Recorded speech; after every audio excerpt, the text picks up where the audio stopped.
कुछ तो ऐसी मूर्खताएं हम कर रहे हैं। मदर्स डे मना रहे हैं, मदर्स डे।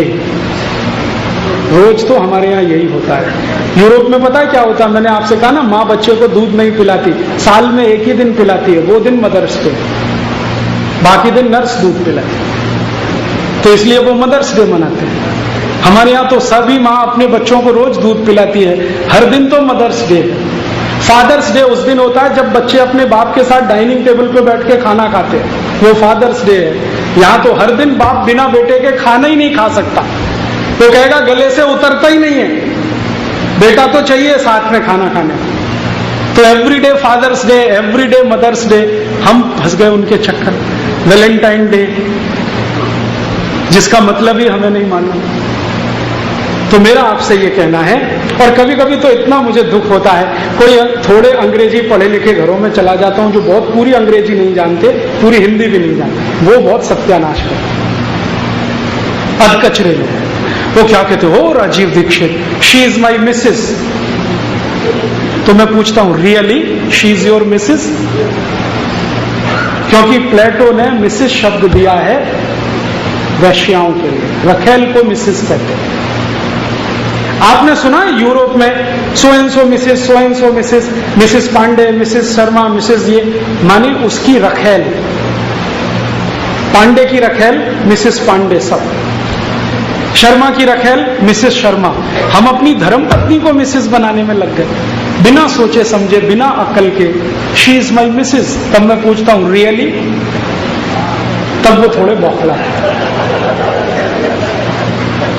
और धर्मपत्नियों ने पति को मिस्टर बना दिया, मिस्टर माने उसका उल्टा। और मिस तो बहुत ही खराब शब्द। मिस माने एक ऐसी वैश्या जो कई पुरुषों के साथ सोए, मिसेस तो किसी एक की ही रहती है, मिस तो किसी की भी होती है। हमने अपनी बेटियों के नाम के आगे बड़े गर्व से मिस आकृति, मिस फलाना, मिस ढिमाका लगा दी। पहले शब्दों को जाने, फिर उनका उपयोग करें। मम्मी शब्द है यूरोप में, मम्मी माने डेड बॉडी, मरा हुआ शरीर। हमने बच्चों को चिल्ला चिल्ला के मम्मी बोल सिखा दिया। पप्पा, जिसका कोई मतलब ही नहीं है अंग्रेजी, पापा शब्द का कोई अर्थ नहीं। मम्मी का तो है भी कि डेड बॉडी, पापा का तो वो भी नहीं, बुलवा रहे हैं पापा पापा पापा। और अंकल आंटी तो बहुत ही खतरनाक। अंकल पता है क्या होते हैं? जैसे कोई बाप है, उसके भाई हैं जो उसके बाप की दूसरी रखेलों से पैदा हुए हैं, वो सब अंकल हैं। और आंटी उसका फीमेल पार्ट है। हम किसी को भी अंकल और आंटी बोल देते बिना सोचे समझे, और सामने वाला स्वीकार भी कर लेता, उसको मालूम नहीं है कितनी बड़ी गाली दे रहा है।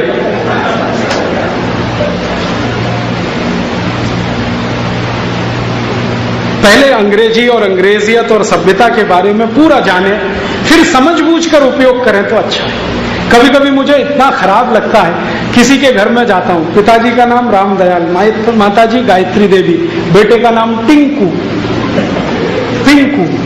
डब्लू, बबलू। पूछो क्या नाम है, मतलब क्या है टिंकू का? टिंकू का अर्थ होता है आवारा लड़का, जो बाप की ना सुने, मां की ना सुने, वो है टिंकू। और ज्यादातर बच्चे वहां टिंकू ही होते हैं यूरोप में। हमारा बेचारा सीधा साधा आज्ञाकारी उसको टिंकू टिंकू बोल बोल के उसका कचरा निकाला।